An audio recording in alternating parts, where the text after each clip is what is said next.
쌀쌀한 가을 저녁, 오빠 민준 씨가 동생 나영 씨의 오피스텔 현관으로 들어섭니다. 평소에 차분하고 반듯한 모습과는 영 딴판이었죠. 얼굴은 발갛게 상기되었고 눈은 평소보다 반짝였습니다. 마치 어린아이가 선물을 기다리는 듯한 표정이었습니다. 나영 씨는 그런 오빠의 모습이 낯설면서도 궁금했습니다. 오빠 무슨 일 있어? 웬일로 그렇게 싱글벙글이야? 민준 씨는 나영 씨의 질문에 대답도 않고 겉옷도 벗지 않은 채 거실 소파에 털썩 앉았습니다. 그리곤 두근거리는 마음을 감추지 못하고 코트 안주머니를 뒤적였습니다. 그의 손길은 마치 귀한 도자기를 다루듯 아주 조심스러웠죠. 이윽고 그의 손에 들린 것은 낡은 가죽 지갑이었습니다. 민준 씨는 지갑 속 깊은 곳에서 반듯하게 접힌 사진 한 장을 꺼내 나영 씨에게 건넸습니다. 사진 속에는 단아한 미소를 짓고 있는 한 여자가 있었습니다. 배경은 어느 공원 벤치였고 여자는 햇살을 받아 더욱 환해 보였습니다. 나영 씨가 사진을 받아들자 민준 씨가 드디어 입을 열었습니다. 나영아, 오빠 결혼할 사람이야.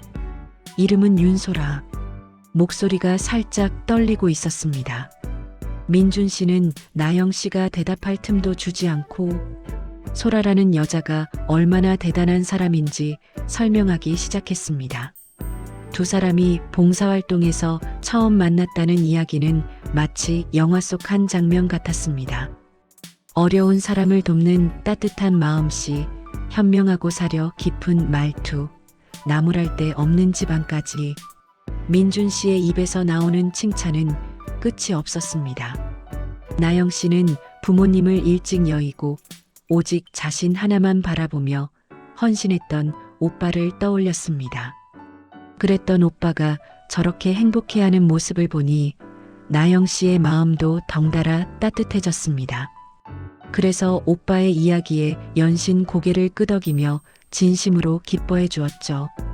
민준 씨는 이야기가 끊긴 것이 아쉬운 듯 얼른 핸드폰을 꺼내 들었습니다. 다음 주 주말에 다 같이 저녁 식사를 하자며 캘린더에 일정을 저장했습니다. 오빠가 식당을 검색하는 그 짧은 순간 나영 씨는 손에 든 사진을 다시 한번 가만히 들여다보았습니다. 분명 누구라도 호감을 가질 만한 아름다운 미소였습니다.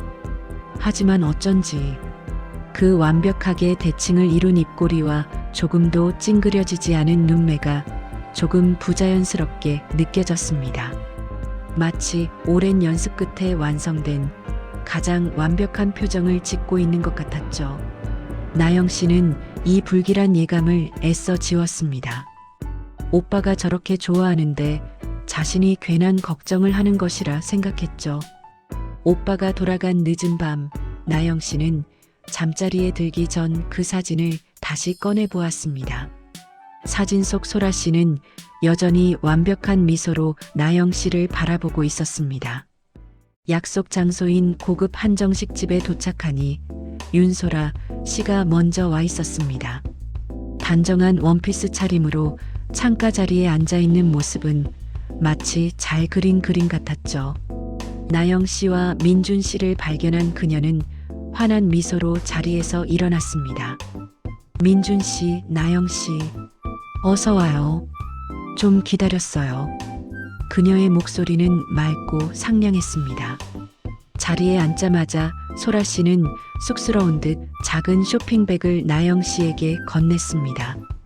나영 씨, 디자이너라고 들었어요. 취향에 맞을지 모르겠네요. 선물은 나영 씨가 평소 좋아하던 브랜드의 고급 스케치 도구였습니다. 너무나 완벽한 센스의 나영 씨는 잠시 할 말을 잃었습니다. 감사 인사를 전하는 나영 씨의 마음 한구석에서 알 수 없는 껄끄러움이 고개를 들었습니다. 모든 것이 너무 완벽해서 오히려 비현실적으로 느껴졌기 때문이죠. 민준 씨는 그런 소라 씨가 사랑스러워 죽겠다는 표정이었습니다. 식사가 시작되고 분위기가 무르익자 소라 씨가 조심스럽게 입을 열었습니다. 저 민준 씨한테 두 분 부모님 이야기 들었어요. 혹시 실례가 안 된다면 다음 기일에 저도 같이 성묘에 가도 될까요? 그 말에 민준 씨의 눈시울이 붉어졌습니다. 부모님을 일찍 여인 오빠에게 가족이라는 존재는 늘 아픈 손가락이었죠. 민준 씨는 감격에 겨워 소라 씨의 손을 덥석 잡았습니다. 나영 씨 역시 오빠의 상처를 보듬어주는 듯한 그녀의 말에 고마움을 느꼈습니다. 하지만 그 순간이었습니다. 오빠의 손을 맞잡고 감동적인 표정을 짓던 소라 씨가 찰나의 순간 나영 씨와 눈이 마주쳤습니다. 나영 씨는 온몸에 털이 곤두서는 것을 느꼈습니다. 소라 씨는 분명 웃고 있었지만 나영 씨를 향한 그녀의 눈빛은 웃고 있지 않았습니다. 마치 이 정도 연기면 만족스럽지? 라고 묻는 듯 차갑고 무감정한 눈동자였습니다. 그녀는 나영 씨를 관찰하고 분석하고 있었습니다. 나영 씨가 당황해 시선을 피하자 소라 씨는 언제 그랬냐는 듯 다시 민준 씨에게 다정한 눈길을 보냈습니다. 식사가 계속되는 동안 소라 씨는 민준 씨가 좋아하는 반찬을 정확히 챙겨주었습니다. 그 모습은 정말 흠잡을 데 없는 연인이었죠. 그러다 민준 씨가 유학 시절 겪었던 작은 사고 이야기를 꺼냈습니다. 소라 씨, 내가 예전에 말해줬죠? 그때 정말 아찔했다니까. 그런데 소라 씨의 반응이 이상했습니다. 어머, 그랬어요? 저한테는 처음 하시는 이야기 같은데 너무 궁금해요. 나영 씨는 젓가락을 든 채 그대로 굳어버렸습니다. 그 이야기는 민준 씨가 소라 씨에게 푹 빠졌을 무렵 내 모든 걸 공유했다며 나영 씨에게 자랑하듯 말했던 이야기였기 때문입니다.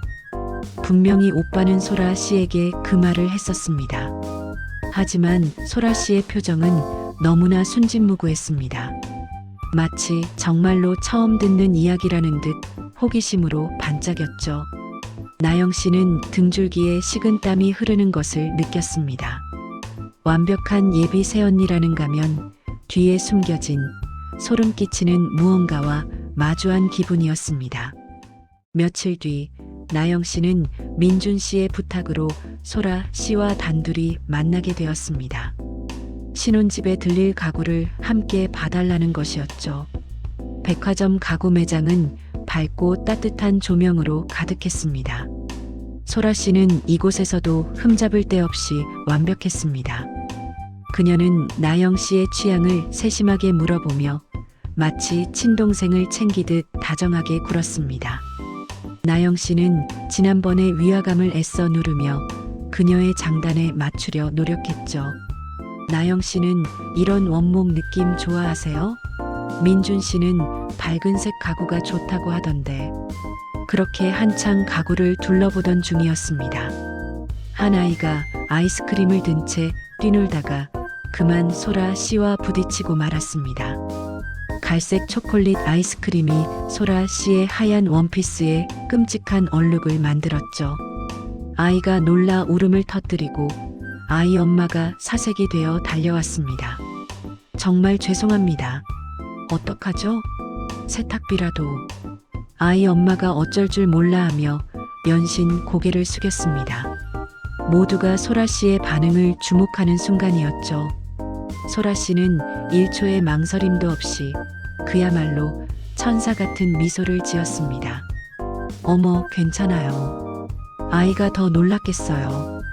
울지 마, 아가. 그녀는 오히려 울고 있는 아이를 무릎 꿇고 앉아 다정하게 달래주었습니다.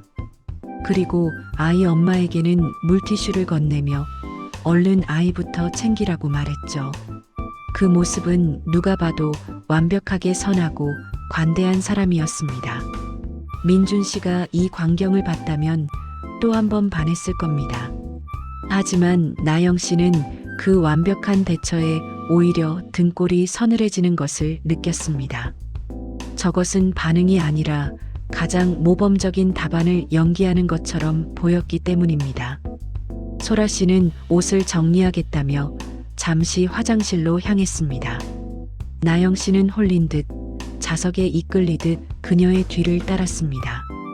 화장실에 도착한 나영 씨는 입구에서 조용히 안을 들여다보았습니다. 그리고 그 자리에서 얼어붙고 말았죠. 세면대 거울 앞에 선 소라 씨의 얼굴에는 1분 전에 상냥한 미소가 완전히 사라져 있었습니다. 그녀의 얼굴은 분노와 경멸로 차갑게 일그러져 있었습니다. 그녀는 얼룩을 닦는 것이 아니었습니다. 마치 원수를 대하듯 얼룩 묻은 원피스 자락을 손톱으로 찢어발길 듯이 긁어대고 있었습니다. 그 격렬한 손짓에서는 살기마저 느껴졌죠. 나영 씨는 숨도 쉬지 못하고 그 모습을 바라보았습니다. 바로 그때 거친 손짓을 하던 소라 씨가 거울을 통해 나영 씨와 눈이 마주쳤습니다. 시간이 멈춘 듯 했습니다. 나영 씨는 공포에 질려 뒷걸음질 치려 했습니다. 하지만 더 놀라운 일이 벌어졌습니다. 악마 같던 소라 씨의 표정이 눈이 마주친 단 1초 만에 다시 상냥하고 곤란한 듯한 미소로 완벽하게 바뀌는 것이었습니다. 어머, 나영 씨. 이게 잘 안 지워지네요. 호호. 나영 씨는 아무 대답도 하지 못했습니다. 방금 자신이 본 것이 현실인지 환상인지조차 헷갈릴 지경이었습니다. 소라 씨는 태연하게 얼룩진 옷을 정돈하며 나영 씨에게 다가왔습니다. 나영 씨의 눈에는 천사의 가면을 쓴 괴물이 자신을 향해 걸어오는 것처럼 보였습니다. 그날 밤 나영 씨는 잠을 이룰 수 없었습니다. 화장실에서 보았던 소라 씨의 그 섬뜩한 얼굴이 머릿속을 떠나지 않았죠. 그것은 분명 연기가 아니었습니다. 나영 씨는 자리에서 일어나 노트북을 켰습니다. 새벽의 푸른빛이 방 안을 채우고 그녀는 검색창에 윤소라라는 이름을 입력했습니다. 소라 씨의 SNS 계정은 금방 찾을 수 있었습니다. 하지만 이상했습니다. 계정은 불과 6개월 전에 만들어져 있었습니다. 마치 누군가에게 보여주기 위해 급하게 꾸민 것처럼 말이죠. 게시물은 온통 봉사활동 사진, 고급 레스토랑에서의 식사, 미술관 관람, 직접 만들었다는 근사한 요리 사진뿐이었습니다. 그녀의 완벽한 삶을 전시하는 공간이었죠. 하지만 그 어디에도 그녀의 오랜 친구나 가족의 흔적은 보이지 않았습니다. 마치 6개월 전에 세상에 태어난 사람처럼 그녀의 과거가 텅 비어 있었습니다. 이상해. 너무 이상하잖아. 나영 씨의 심장이 불안하게 뛰기 시작했습니다. 그녀는 소라 씨가 졸업했다는 명문 대학교의 동문회 사이트에 접속했습니다. 졸업생 명단을 아무리 뒤져보아도 윤소라라는 이름은 없었습니다. 설마 하는 마음에 그녀가 근무했다는 갤러리 웹사이트에도 들어가 보았습니다. 전시 기록, 직원 소개 그 어디에도 그녀의 이름 석자는 존재하지 않았습니다. 모든 것이 거짓말이었습니다. 다음 날 나영 씨는 밤새 모은 자료를 인쇄해서 오빠 민준 씨를 만났습니다. 오빠의 행복을 깨고 싶지는 않았지만 이대로 둘 수는 없었죠. 오빠, 이것 좀 봐. 소라 씨, 좀 이상해. 오빠가 알던 거랑 달라. 하지만 민준 씨의 반응은 차가웠습니다. 그는 나영 씨가 가져온 자료들을 건성으로 훑어보더니 깊은 한숨을 내쉬었습니다. 나영아, 너 지금 뭐 하는 거야? SNS 안 하던 사람이고 갤러리도 그냥 지인 도와준 거래. 오빠, 그게 아니라 그 사람 상처 많은 사람이야. 내가 예민하게 굴면 상처받아. 다신 이러지 마. 민준 씨는 나영 씨를 이해할 수 없다는 듯 오히려 화를 냈습니다. 오빠는 이미 소라 씨의 말이라면 무엇이든 믿을 준비가 되어 있었습니다. 나영 씨는 가슴이 답답해졌습니다. 오빠는 완벽한 거짓말에 속고 있었습니다. 아무도 자기 말을 믿어주지 않는다는 무력감과 오빠를 잃을지도 모른다는 공포감이 밀려왔죠. 오피스텔로 돌아온 나영 씨는 한참을 망설였습니다. 하지만 이대로 오빠가 괴물과 결혼하게 둘 수는 없었습니다. 그녀는 떨리는 손으로 인터넷 검색창에 흥신소라는 단어를 입력했습니다. 더 이상 자신이 할 수 있는 일이 없다고 판단한 것이죠. 상견례를 이틀 앞둔 늦은 밤이었습니다. 나영 씨는 초조하게 노트북 화면만 바라보고 있었죠. 흥신소에서 연락이 오기로 한 날이었기 때문입니다. 그때 새 메일 알림이 조용히 떴습니다. 심장이 쿵 하고 내려앉는 것 같았습니다. 보낸 사람은 약속했던 탐정 사무소였습니다. 암호가 걸린 압축 파일 하나가 첨부되어 있었죠. 나영 씨는 떨리는 손으로 암호를 입력하고 파일을 열었습니다. 가장 먼저 눈에 들어온 것은 한 여자의 증명사진이었습니다. 그 얼굴은 분명 윤소라였지만 이름은 강지수라고 적혀 있었습니다. 나이와 출신지, 모든 인적사항이 오빠가 알고 있던 것과 완전히 달랐습니다. 나영 씨는 숨이 턱 막히는 것을 느꼈습니다. 이럴 수가. 파일에는 그녀의 진짜 삶이 적나라하게 담겨 있었습니다. 유복한 사업가라는 부모님은 거짓이었습니다. 두 사람 모두 사기죄로 복역 중인 전과자였습니다. 강지수 본인 역시 깨끗하지 않았습니다. 과거 여러 차례 비슷한 수법의 혼인 빙자 사기 혐의로 고소당한 기록이 있었습니다. 그녀가 노렸던 남성들은 놀랍게도 모두 민준 씨와 비슷했습니다. 안정적인 직장에 부모님이 안 계시거나 가족 관계가 단순하며 완벽한 가정에 대한 동경이 있는 사람들. 그녀는 그런 남자들의 순진함을 파고들어 모든 것을 빼앗으려 했던 것입니다. 명문대 졸업장도 갤러리 경력도 전부 새빨간 거짓말이었습니다. 온몸의 피가 차갑게 식는 것 같았습니다. 오빠가 사랑한 그 모든 순간이 사실은 철저하게 계산된 연극이었다는 사실에 몸서리가 쳐졌죠. 나영 씨는 멍하니 책상 위 달력을 바라보았습니다. 상견례 날짜에 붉은색 동그라미가 쳐져 있었습니다. 더 이상 망설일 시간이 없었습니다. 나영 씨는 충격으로 떨리는 손을 애써 진정시켰습니다. 그리고 모니터에 떠 있는 모든 증거, 자료들, 강지수의 신상 명세, 부모의 범죄 기록, 과거 고소장 사본들을 USB에 저장하고 여러 부 인쇄하기 시작했습니다. 프린터가 쉴 새 없이 종이를 뱉어내는 소리만이 텅 빈 방 안을 울렸습니다. 나영 씨는 인쇄된 자료들을 차곡차곡 모아 노란색 서류 봉투에 담았습니다. 그녀의 눈빛은 더 이상 불안에 흔들리지 않았습니다. 어떻게든 오빠를 그 괴물에게서 지켜내야 한다는 차갑고도 단단한 결심만이 남아있을 뿐이었죠. 상견례 당일이 되었습니다. 약속 장소인 한정식 집의 무거운 룸문이 닫히자 어색하지만 애써 화기애애한 공기가 감돌았죠. 나영 씨와 민준 씨는 긴장된 모습으로 한쪽에 앉았습니다. 맞은편에는 그 어느 때보다 단아하고 행복해 보이는 소라 씨와 아주 인자한 인상의 중년 남녀가 앉아 있었습니다. 소라 씨는 두 사람을 부모님이라고 소개했습니다. 아이고, 우리 사위될 분이 이렇게 훤칠할 줄이야. 민준 씨, 반가워요. 우리 소라가 사람 보는 눈이 있네. 정말 듬직해 보여요. 부모님 역할을 하는 두 사람은 누가 봐도 유복하고 교양 있는 사업가 부부처럼 보였습니다. 소라 씨는 완벽한 예비 며느리이자 딸의 모습으로 대화를 이끌었습니다. 민준 씨의 잔이 비지 않게 챙기고 양가 부모님께 상냥하게 웃으며 분위기를 띄웠죠. 민준 씨는 그런 소라 씨의 모습에 완전히 매료된 표정이었습니다.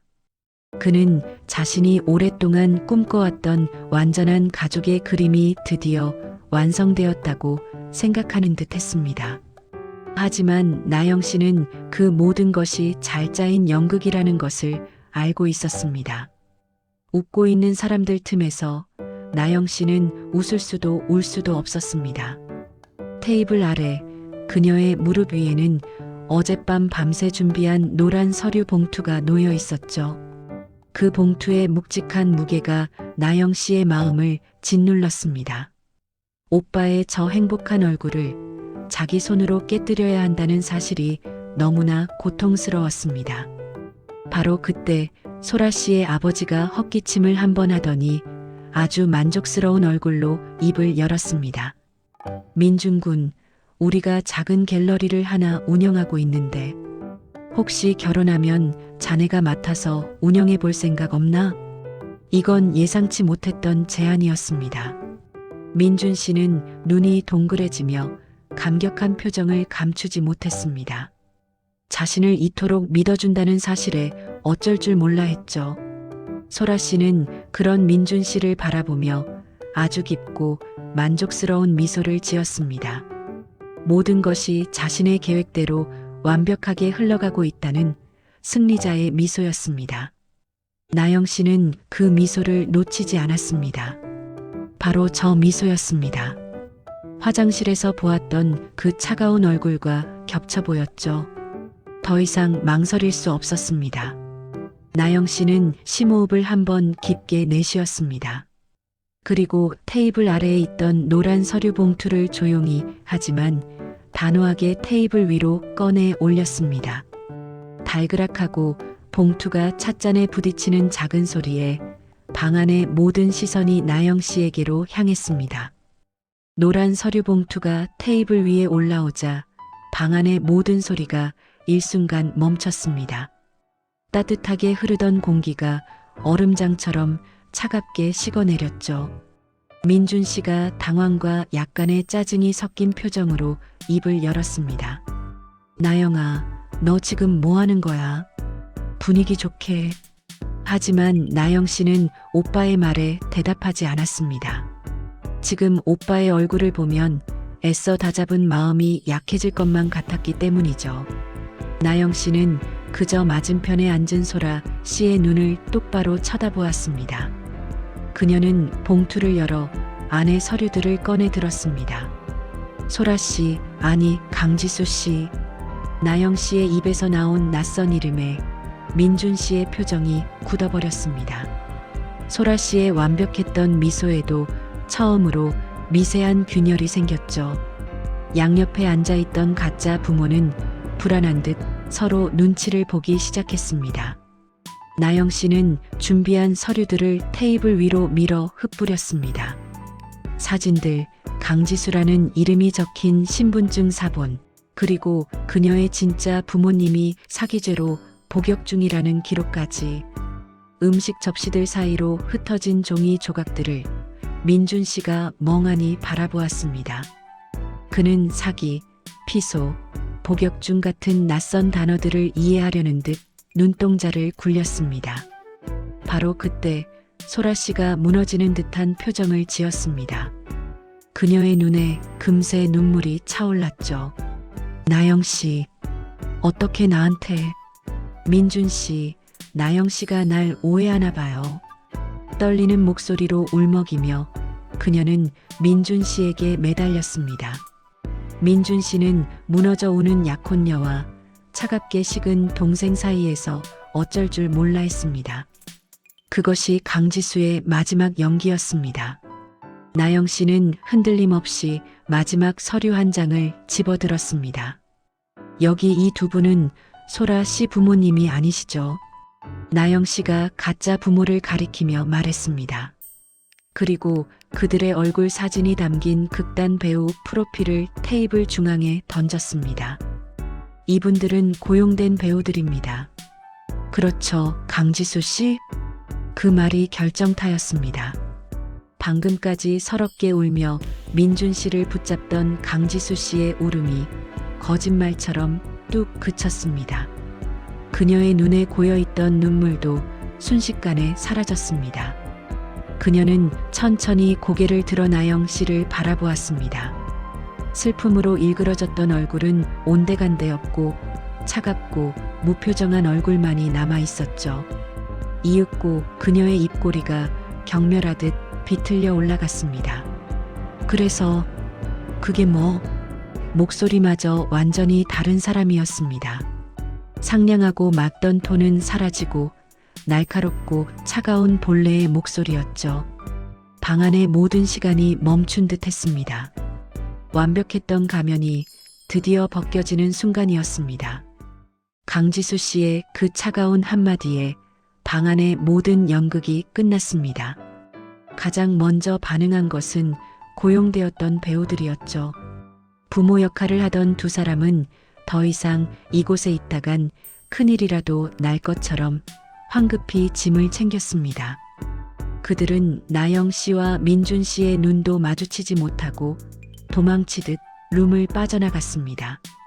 그때까지 모든 상황을 애써 부정하던 민준 씨의 몸이 휘청였습니다. 다리에 힘이 풀린 듯 그는 그 자리에 그대로 주저앉고 말았습니다. 자신이 그토록 사랑했던 모든 순간이 완벽하게 계산된 거짓이었다는 진실을 도저히 감당할 수 없었던 겁니다. 그는 초점 잃은 눈으로 바닥에 흩어진 서류 조각들을 멍하니 바라보았습니다. 하지만 강지수 씨는 달랐습니다. 그녀는 조금의 동요도 없이 이 모든 파국을 지켜보고 있었죠. 마치 잘 만든 연극이 관객의 난입으로 아쉽게 막을 내린 것을 보는 듯 했습니다. 그녀는 자신의 핸드백을 우아하게 챙겨들고 자리에서 일어났습니다. 그리고 룸을 떠나기 전 굳어있는 나영 씨를 쳐다보며 경멸하듯 비웃었습니다. 아깝네. 내 오빠 정말 순진해서 좋았는데. 그것이 그녀의 마지막 말이었습니다. 문이 닫히고 텅 빈 룸 안에는 값비싼 음식 냄새와 무거운 침묵만이 남았습니다. 행복을 약속하던 상견례상은 이제 산산조각난 진실의 잔해들로 엉망이 되어 있었죠. 나영 씨는 아무 말도 하지 못하고 주저앉아 있는 오빠에게 천천히 다가갔습니다. 그리고 그런 오빠의 어깨를 말없이 하지만 힘주어 감싸 안았습니다. 오빠를 지켜냈다는 안도감과 오빠가 받은 깊은 상처에 대한 아픔이 동시에 밀려왔습니다.